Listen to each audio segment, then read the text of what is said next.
G news మార్పు ఆరంభమైంది. గతంలో సిఏఏ సిటిజన్ అమెండ్మెంట్ యాక్ట్కి సంబంధించినటువంటి విషయంలో తీవ్రమైనటువంటి నిరసనలు, ఇది ఒక వివాదాస్పదమైనటువంటి చట్టంగా ఉంది అనేటువంటి దాని మీద తీవ్రమైనటువంటి వ్యతిరేకత, దీని మీద చర్చ కొంతమంది అనుకూలంగాను కొంతమంది వ్యతిరేకంగాను చేసినటువంటి సందర్భం. అయితే ఈ సందర్భంలో ఇప్పుడు మరొకసారి సిఏఏకి సంబంధించినటువంటి చర్చ మరొకసారి తెర మీదకు వచ్చింది. కేంద్ర మంత్రిగా ఉన్నటువంటి శంతను ఠాకూర్ ఈయన పశ్చిమ బెంగాల్కి వెళ్ళి ఒక కీలకమైనటువంటి ప్రకటన చేశారు. సిఏఏని వారం రోజుల్లో భారతదేశంలో మళ్ళీ దీన్ని అమల్లోకి తీసుకురాబోతున్నాము అనేటువంటి విషయాన్ని ఆయన చెప్పారు. అయితే ఇది ఆల్రెడీ 2019లోనే మోదీ సర్కారు దీని మీద ఆల్రెడీ చట్టం చేసింది.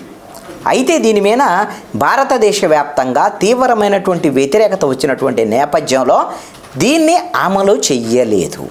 కానీ ఇప్పుడు ఒక వారం రోజుల్లోనే దీన్ని అమలు చేస్తామనేటువంటి విధంగా శంతను ఠాకూర్ చెప్పటం ఒకటి. అదేవిధంగా ఒక నెల రోజుల ముందు కేంద్ర హోంమంత్రి అమిత్ షా కూడా ఒక ప్రకటన చేశారు. ఎన్డీఏ సర్కారు సిఏఏను పూర్తి స్థాయిలో అమలు చేయటానికి ఎన్డీఏ ప్రభుత్వం పూర్తి సంసిద్ధతగా ఉంది అనేటువంటిది అమిత్ షానే ప్రకటన చేశాడు.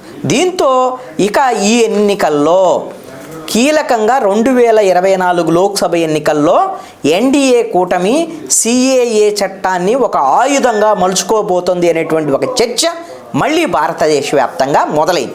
అసలు ఈ సిఏఏ చట్టం ఏమిటి అనేటువంటి దానికి ఒక్కసారి మనం గమనిస్తే, పాకిస్తాన్, బంగ్లాదేశ్, ఆఫ్ఘనిస్తాన్ నుంచి ముస్లిమేతర వలసదారులు ఎవరైతే భారతదేశానికి వచ్చారో వాళ్ళు 2014 డిసెంబర్ 31కి ముందు భారతదేశానికి వలస వచ్చిన వాళ్ళు అయి ఉంటే వాళ్ళలో హిందువులు, సిక్కులు, జైనులు, బౌద్ధులు, పార్సీలు, క్రైస్తవులు వీళ్ళందరికీ కూడా మన భారతదేశ పౌరసత్వం ఇచ్చేస్తారు.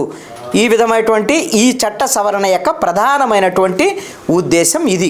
వాళ్ళ యొక్క పౌరసత్వం గడువు ముగిసినా సరే ఈ సిఏఏ చట్టం ప్రకారంగా వాళ్ళు దరఖాస్తు చేసుకుంటే దీన్ని వాళ్ళు భారతదేశ పౌరులుగా, పూర్తి స్థాయి పౌరులుగా ఉండేదానికి అర్హులు. ఈ మేరకు 1955 నాటి పౌరసత్వ చట్టానికి కూడా ఎన్డీఏ సర్కారు సవరణ చేసింది. ఇది సిఏఏ బిల్లును తొలుత 2016లో పార్లమెంట్లో ప్రవేశపెట్టినటువంటి పరిస్థితి ఉంది. అప్పటి ఎన్డీఏ మిత్రపక్షమైనటువంటి అస్సాం గణ పరిషత్తు దీన్ని తీవ్రంగా వ్యతిరేకించినటువంటి పరిస్థితి ఉన్నటువంటి నేపథ్యంలో 2019లో ఈ బిల్లును ఉభయ సభలు ఆమోదించి రాష్ట్రపతి ఆమోదం మేరకు ఇది చట్ట రూపం వచ్చింది. కానీ దీన్ని అమలు చేయడానికి అన్ని వర్గాల నుంచి కొంత వ్యతిరేకత వచ్చిన నేపథ్యంలో ఈ చట్టం అమలుకు నోచుకోలేదు. అయితే ఈ చట్టంలో ఉన్నటువంటి ముఖ్యమైనటువంటి అంశాలు ఏమిటంటే, ఈ గడువులోపు అంటే డిసెంబర్ 2014 ముందు భారత్కు వలస వచ్చినటువంటి వాళ్ళు ఎవరైతే ఉన్నారో మతపరమైనటువంటి మైనారిటీలకు 6 ఏళ్లలోపు పౌరసత్వం కల్పించడం అనేటువంటిది ఈ సిఏఏ యొక్క ప్రధానమైనటువంటి ఉద్దేశం. అంటే పౌరసత్వం అనేటువంటిది మత ప్రాతిపదికన ఇవ్వటం అనేటువంటిది భారతదేశంలో ఇదే మొదటిసారి. కాబట్టి ఇది అందుకని వివాదాస్పదమైనటువంటి అంశం ఉంది. అయితే వాళ్ళు భారత్లో కనీసం 11 ఏళ్ళుగా నివసిస్తూ ఉండాలన్న నిబంధన కూడా గతంలో ఆ విధమైనటువంటి నిబంధన 1955కు ముందు ఉంది. పౌరసత్వం ఎవరికి ఇవ్వాలి ఏంటి, 11 ఏళ్ళు మినిమంగా భారతదేశంలో ఉండాలి. దాన్ని ఏం చేశారు, సవరణ చేసి 5 ఏళ్ళు ఉంటే చాలు. ఏది 2014 డిసెంబర్ 31 నాటికైనా 5 ఏళ్ళు ఉండే వాళ్ళకు కూడా ఇచ్చేస్తారు. అయితే సిఏఏ పరిధిలో ముస్లిం మైనారిటీలను చేర్చకపోవటం అనేటువంటిది కూడా ఇక్కడ వివాదాస్పది. అంటే మిగతా ఎవరైతే సిక్కులు, హిందువులు, బౌద్ధులు, జైనులు, పార్సీలు, క్రైస్తవులు వీళ్ళైతే ఇతర దేశాల నుంచి ఎవరైతే వస్తారో పాకిస్తాన్, బంగ్లాదేశ్, ఆఫ్ఘనిస్తాను ఈ దేశాల నుంచి వస్తారో వాళ్ళకు మాత్రమే ఈ సిఏఏ ద్వారా పౌరసత్వం కల్పిస్తున్నారు. మరి ముస్లింలు దీంట్లో చేర్చలేదు. అందుకని దీని మీద ముస్లింలో కొంత వ్యతిరేకత, ఆందోళన వస్తున్నటువంటి పరిస్థితి ఉంది. ఈ వ్యతిరేకత కారణాలు ఇవన్నట్టు. అయితే ఈశాన్య రాష్ట్రాలు పశ్చిమ బెంగాల్తో పాటు దేశ రాజధాని ప్రాంతంలో పాక్, బంగ్లా, ఆఫ్ఘన్ నుంచి వలస వచ్చినటువంటి ముస్లిమేతరులు, మైనారిటీలు అధిక సంఖ్యలో ఉండేటువంటి అవకాశం ఉంటుంది. అసలు వాళ్ళే ఆయా రాష్ట్రాల్లో పశ్చిమ బెంగాల్తో పాటు కొన్ని ఈశాన్య రాష్ట్రాలు, ఢిల్లీ వీళ్ళ ప్రభావం ఎక్కువ ఉంది. అందుకని వాళ్ళని ఆకర్షించడం అనేటువంటిది రాజకీయ పార్టీలకు ఎన్నికల సమయంలో కీలకంగా ఉంటుంది. అంటే వాళ్ళందరిని ఆకర్షించడమే లక్ష్యంగా ఇప్పుడు ఈ విధమైనటువంటి అనేటువంటి సిఏఏ కూడా తీసుకొస్తున్నారు అనేటువంటిది.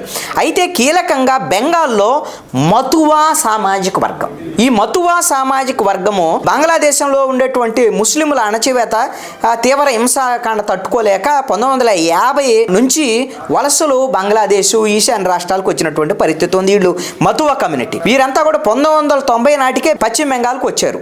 వీళ్ళు అసలు పెద్ద ఓటు బ్యాంక్గా పశ్చిమ బెంగాల్లో ఉన్నటువంటి పరిస్థితి. వాళ్ళందరికీ గిన ఇప్పుడు ఈ సిఏఏ బిల్లు ద్వారాగా అసలు భారతదేశ పౌరులుగా గిన ఇచ్చేస్తే దీనివల్ల ఏమవుతుంది, స్థానికుల కన్నా వీళ్ళ ప్రభావం అధికంగా అయిపోతుంది. ఇక్కడ సంస్కృతి సంప్రదాయాలు నాగరికత ఇవన్నీ కూడా మారిపోయేటువంటి దానికి అవకాశం ఉంటుంది అనేటువంటి ఒక ఆందోళన కూడా నెలకొన్నటువంటి పరిస్థితి ఉంది. వీళ్ళందరినీ తమ ఓటుగా మలుచుకునేటువంటి ఆలోచనలతోనే ఇప్పుడు బీజేపీ ఎన్డీఏ కూటమి ఈ విధమైనటువంటి ప్రయత్నాలు చేస్తుంది అనేటువంటి ఆలోచన ఉంది. అయితే ముస్లింలు ఎందుకు వ్యతిరేకత ఉంది? ముస్లింలకు ఇతర దేశాల నుంచి వచ్చినటువంటి వాళ్ళకి ఈ సిఏ దాంట్లో లేదు.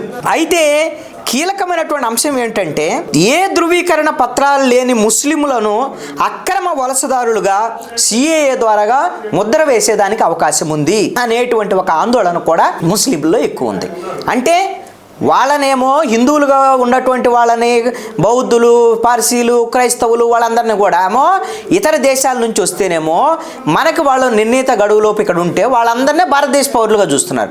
మరి అదే ఇక్కడ ఉండేటువంటి ముస్లింలని వాళ్ళకి సరైనటువంటి వీళ్ళకి సిటిజన్షిప్ మీకు సంబంధించినటువంటి ఆధారాలు లేవు, ధృవీకరణ పత్రాలు లేవు. అంటే వాళ్ళు 10 ఏళ్ళ నుంచి ఉండొచ్చు, 20 ఏళ్ళ నుంచి ఉండొచ్చు, కొన్ని తాతల తండ్రుల నుంచి ఉన్నటువంటి వాళ్ళు కూడా ఉండొచ్చు. మీకు సరైన ధ్రువపత్రాలు లేవు అనేటువంటి పేరుతో, పౌరసత్వ ధ్రువపత్రాలు లేవనేటువంటి పేరుతో ఈ దేశం నుంచి వాళ్ళని ఎలగొడతారు అనేటువంటి భయం ముస్లింల్లో అధికంగా ఉంది. ఇది ముస్లింలు వ్యతిరేకించడానికి ప్రధానమైనటువంటి అంశంగా ఉన్నటువంటి పరిస్థితి ఉంది.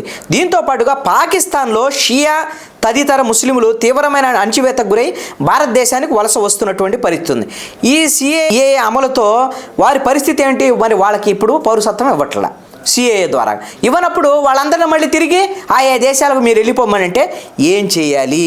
అదేవిధంగా టిబెట్, మయన్మార్, శ్రీలంక నుంచి వలస వచ్చినటువంటి మతపరమైన మైనారిటీలకి ఈ సిఏఏని వర్తింపజేయటం లేదు.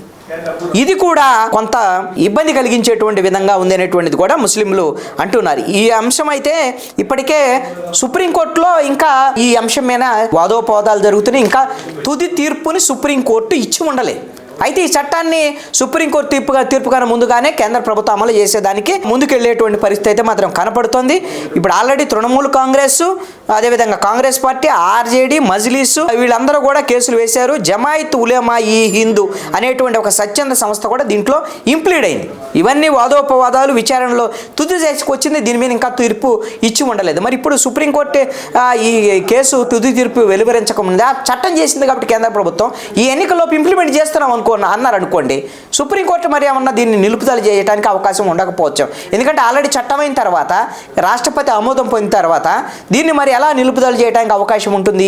సుప్రీంకోర్టు మరి తుది తీర్పు ఏమి ఇవ్వబోతుంది అనేటువంటిది కీలకమైనటువంటి అంశం.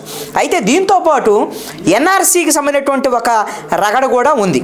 ఈ ఎన్ఆర్సీ ఏంటి? జాతీయ పౌరుల రిజిస్టర్ ఎన్ఆర్సీ. దీనికి సంబంధించి అక్రమ వలసదారులను గుర్తించి వెనక్కి పంపడం దీని యొక్క ప్రధానమైనటువంటి ఉద్దేశం అనేటువంటిది ఎన్ఆర్సీ. అంటే ఏకకాలంలో ఇతర దేశాల నుంచి వచ్చేటువంటి కొన్ని దేశాలకు సంబంధించినటువంటి హిందూ, సిక్కు, జైనులు, బౌద్ధులు, క్రైస్తవులు వీళ్ళందరికీ వాళ్ళకి పౌరసత్వం ఇవ్వటం, అదేవిధంగా ఎన్ఆర్సీ పేరుతో ఈ విధంగా కొంతమందిని ఈ దేశ పౌరులు కాదు అని గుర్తించి వాళ్ళని పంపేటువంటి ప్రయత్నాలు చేస్తున్నారు అనేటువంటిది ఒక భయం అనేటువంటిది ఉంది. ఇది 2020 అస్సాంలో ఈ ఎన్ఆర్సీని అమలు చేశారు. ఈ ఎన్ఆర్సీని ఇప్పుడు దేశవ్యాప్తంగా అమలు చేస్తామని ఎన్డీఏ, బీజేపీ ఇప్పటికే ప్రకటిస్తున్నటువంటి పరిస్థితుల నేపథ్యంలో మోడీ సర్కారు ఎన్ఆర్సీని తీసుకొచ్చి ఈ విధమైన సిఏని కానీ అమలు చేస్తే మరి భారతదేశంలో ముస్లింలకి తీవ్రమైనటువంటి నష్టం జరుగుతుంది అనేటువంటి ఒక ఆందోళన ముస్లింల్లో ఉంది. అదేవిధంగా ముస్లింలకు అనేటువంటిదే కాదు, అసలుకి భారతదేశంలో ఎవరు ఉండాలి, ఎవరు ఉండకూడదు అనేటువంటి అంశము మత ప్రాతిపదికన మీరు ఎలా నిర్ణయిస్తారు? ఇది భారత రాజ్యాంగంలో మనం రాసుకున్నటువంటి మన లౌకిక రాజ్యం అనేటువంటి దానికి ఇది పూర్తి విరుద్ధమైనటువంటి అంశంగా ఉంది. కొన్ని మతాల వాళ్ళకి మాత్రమే పౌరసత్వం ఇక్కడ కల్పిస్తూ వచ్చినటువంటి వలసదారులకి, మరి ముస్లింలకు సంబంధించినటువంటి వాళ్ళకి ఆ విధంగా వలసదారులకి అవకాశం కల్పించకపోవటం, ఒకవేళ ముస్లింలు ఉంటే వాళ్ళ తాతల తండ్రుల దగ్గర ఉంచే ఉన్నా సరే మీకు ఆ విధమైనటువంటి ఆధారాలు లేవని వాళ్ళని భారతదేశం నుంచి బయటికి పంపించేటువంటి ప్రయత్నాలు కొనసాగేటువంటి వీటిని అంగీకరించబోము అనేటువంటిది భారతదేశ వ్యాప్తంగా వస్తున్నటువంటి ఎన్డీఏకి వ్యతిరేకంగా బీజేపీకి వ్యతిరేకంగా వస్తున్నటువంటి చర్చ. మరి దీన్ని 2024 ఎన్నికలకు ముందే ఎన్డీఏ ప్రభుత్వం ఈ ఎన్నికల్లో లాభం పొందడం కోసం మరి ఏమైనా కఠినమైన నిర్ణయం తీసుకొని ముందుకు వెళుతుందా లేదా, మరి సుప్రీంకోర్టు ఎలా జోక్యం చేసుకుంటుంది ఏమిటి అనేటువంటి మరొక్కసారి సిఏఏకి సంబంధించినటువంటి ఈ చట్టం అమలుకు సంబంధించినటువంటి చర్చ ప్రజల ముందుకు వచ్చింది.